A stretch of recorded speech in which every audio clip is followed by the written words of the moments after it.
Emily Dickinson, one of the greatest poets of the United States, was entirely almost unknown to the people of her own time.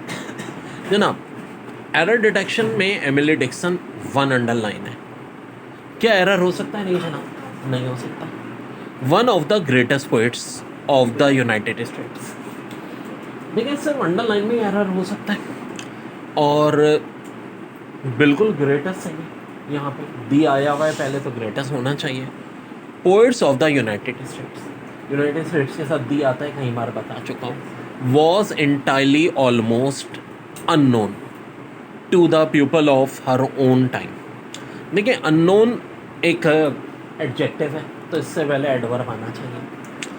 Almost adverb है, entirely भी एक adverb है, adverb से पहले भी adverb आ सकता है. लेकिन क्या एंटायरली की यहाँ ज़रूरत है? तो कोई ज़रूरत नहीं है, गैर ज़रूरी है.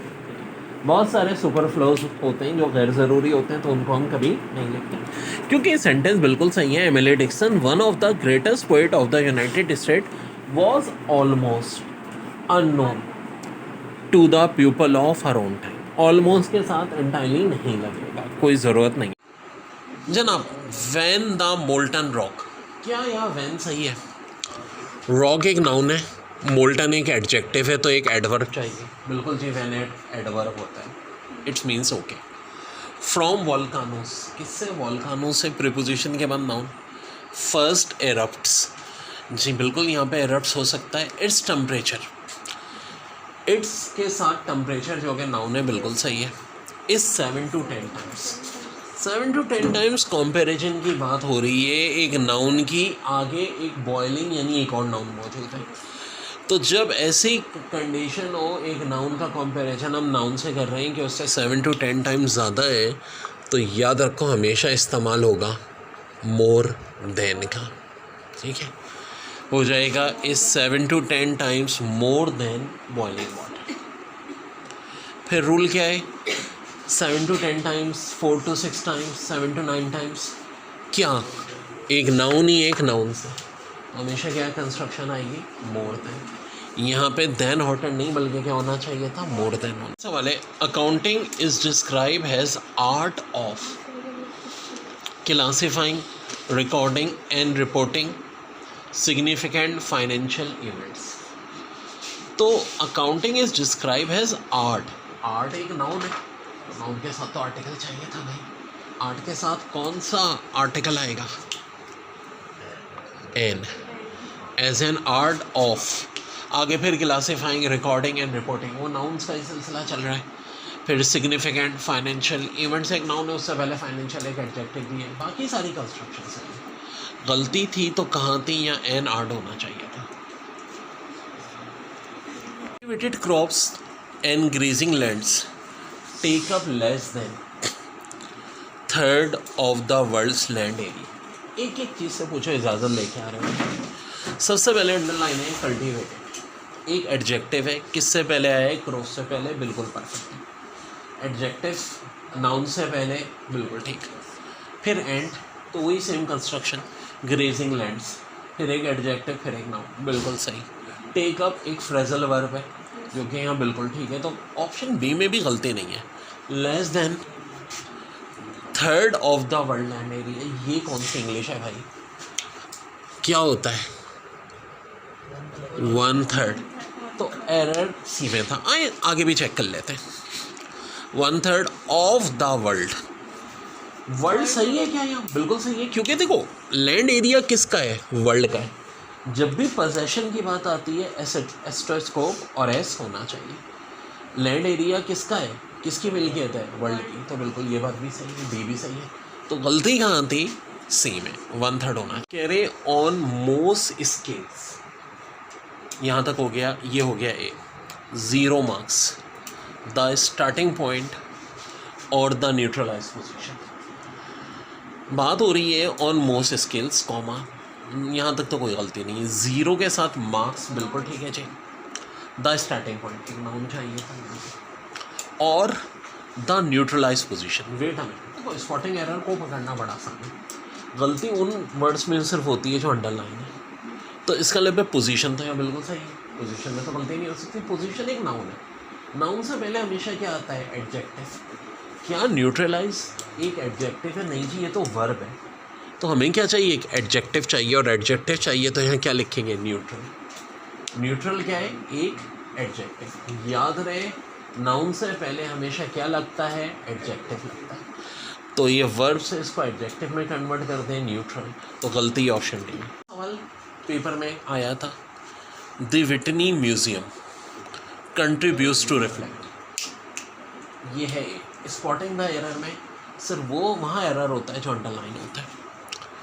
The diversity of the art of the United states in all of its acquisition. आए सारे के सारे हम अपने रूल दोहराते हैं। दी विटनी म्यूजियम, बिल्कुल दी लगना चाहिए। आगे बात हो रही है कंटिन्यूस, कंटिन्यू कर रहे हैं। टू रिफ्लेक्ट, रिफ्लेक्ट किस चीज़ को? The diversity. वेल, अब द डाइवर्सिटी एक नाउन है और नाउन होना चाहिए, क्योंकि आगे ऑफ है तो इसको तो हम चेंज नहीं करेंगे। द आर्ट, ऑफ के बाद भी नाउन आना चाहिए। नाउन ऑफ नाउन हमेशा कंस्ट्रक्शन ये होती है, बड़ा इंपॉर्टेंट फार्मूला है, इसको अलग से नोट करके रखें। फिर ऑफ है तो आगे एक नाउन होना चाहिए। द यूनाइटेड स्टेट, क्या यूनाइटेड स्टेट के साथ दी आएगा? जी बिल्कुल आएगा। United kingdom, the Britain, the Philippine, the Netherlands, the West Indies, in countries के साथ दिया आता है। In all of its acquisitions, acquisition भी एक नाउन है और बिल्कुल यहाँ नाउन चाहिए, क्योंकि एक्विजिशन होती है कोई म्यूज़ियम का ऑब्जेक्ट या लाइब्रेरी का ऑब्जेक्ट जो आपने हासिल किया। अब फिर गलती है तो कहाँ? The Whitney museum continues to reflect. अब TO2 के साथ तो मैंने बताया है कि 99.99% केसेस में वर्क की फर्स्ट फॉर्म आती है, बट मैंने लफ्ज़ यूज़ किया है 99.99%। तो इसका मतलब है कभी कोई एक्सेप्शन भी हो सकता है, जैसे कि यहाँ, क्योंकि देखो ये म्यूज़ियम कंटिन्यू कर रहा है सालों से, ठीक है, हज़ारों सालों से तो नहीं, लेकिन सैकड़ों सालों से। तो इसलिए रिफ्लेक्ट की जगह क्या आएगा? रिफ्लेक्टेड आएगा। मगर फिर ध्यान में रखो, this is real case.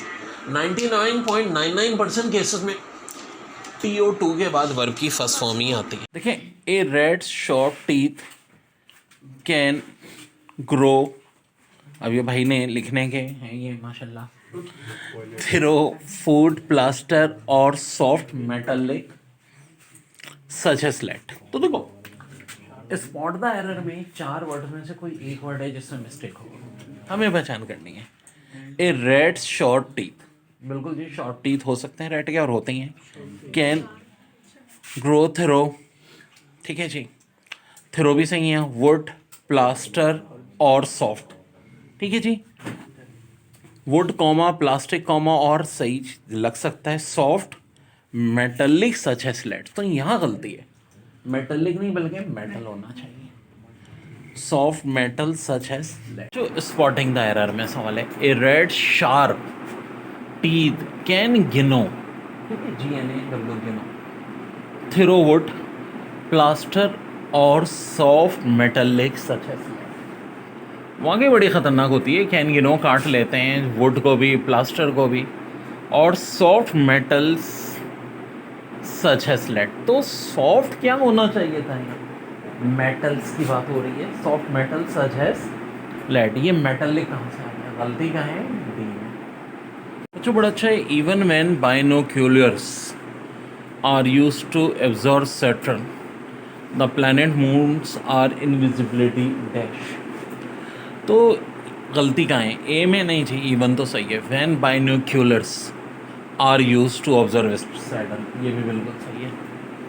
The planets moons, यहाँ भी कोई गलती नहीं है। आर इनविजिबिलिटी, ये क्या हो गया? क्या होना चाहिए? Are invisible. बेटा इंग्लिश में एक पोर्शन होता है जिसको हम कहते हैं spot the error, spotting the error. ये कैसे होगा?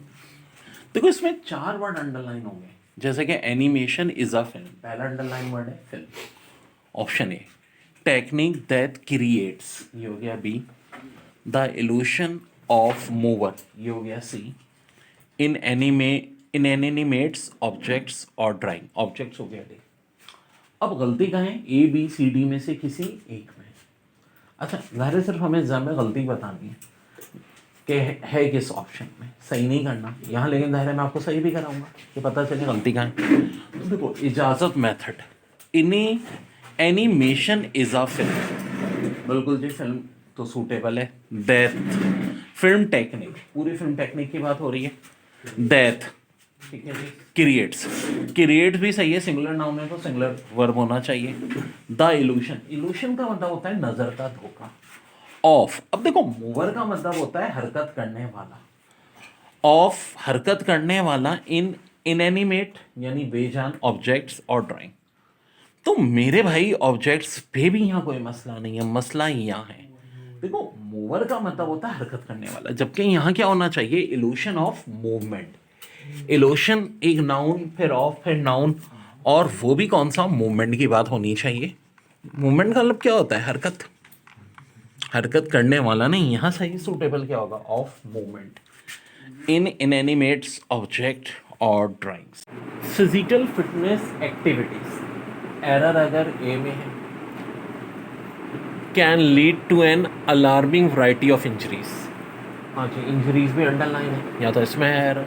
If participant push themselves greatly hard. देखो फिजिकल फिटनेस एक्टिविटीज, ठीक है यहाँ बिल्कुल सही फिट कर रहा है। Can lead to add an alarming variety, एक नाउन आ गया तो ऑफ के बाद फिर एक नाउन होना चाहिए, इंजरीज भी नाउन है। If participant push themselves greatly hard.